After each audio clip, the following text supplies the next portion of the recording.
dos partidos pautas que fustigam o STF e o governo Lula, professor Vila.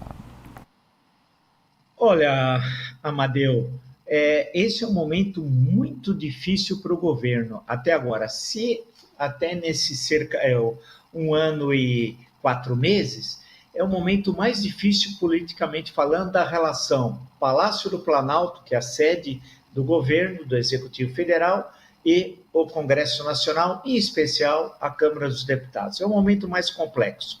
De um lado, o presidente da Câmara, que é adversário explícito, não esconde adversário do governo.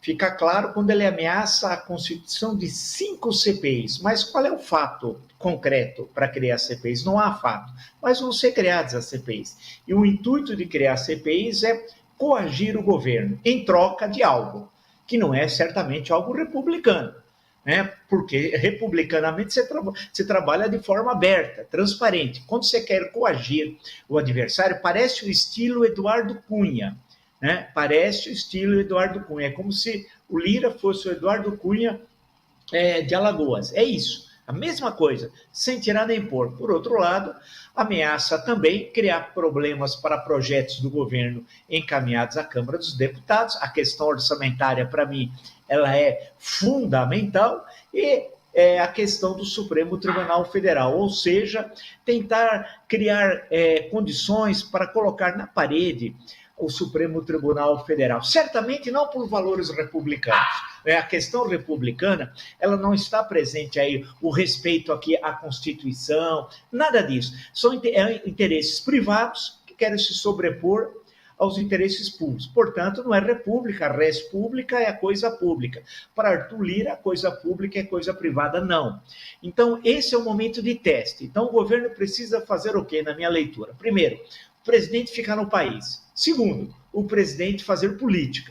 Terceiro, receber, como ele recebia no governo 1 e no governo 2, Lula 1, Lula 2, como o Fernando Henrique fez nos seus 2 governos também, 1 e 2, receber de manhã, de tarde, de noite, almoçar, jantar, tomar café da manhã, ouvir os parlamentares sempre, inclusive na residência oficial, que é o Palácio do Alvorada.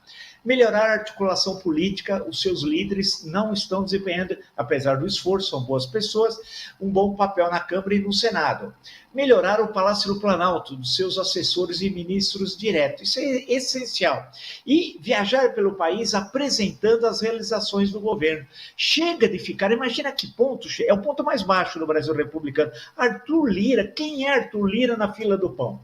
Numa linguagem mais simples. Quem é Arthur Lira? O que ele fez? O que ele quer em termos políticos? Porque em termos políticos, Amadeu, e concluindo, para fazer política para quê?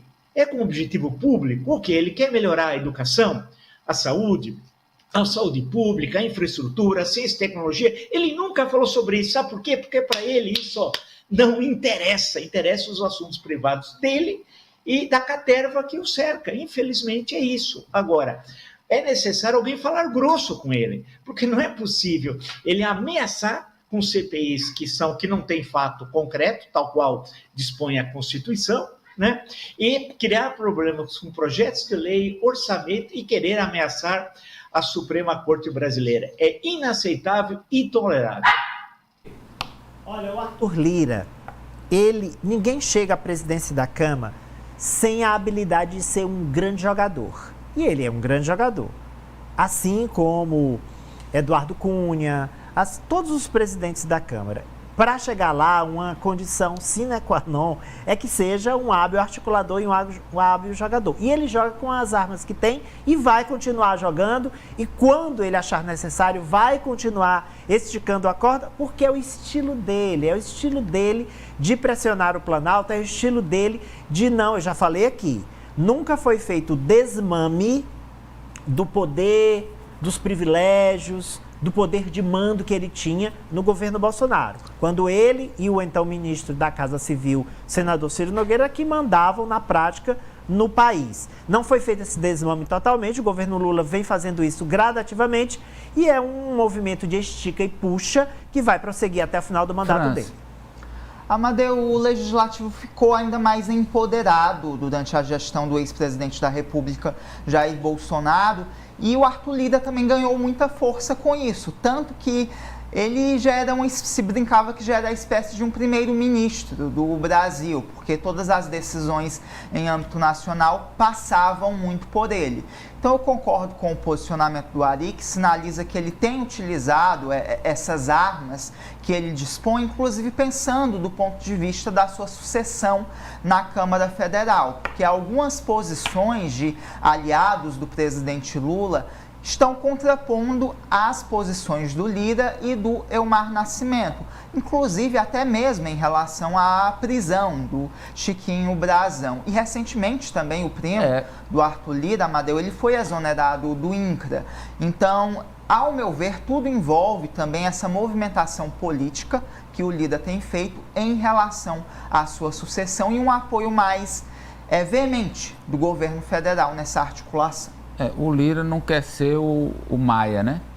Exatamente. Não quer que aconteça com ele o que aconteceu com o Rodrigo Maia, que deixou a presidência da Câmara e foi para a planície. O Lira foi para o limbo, né?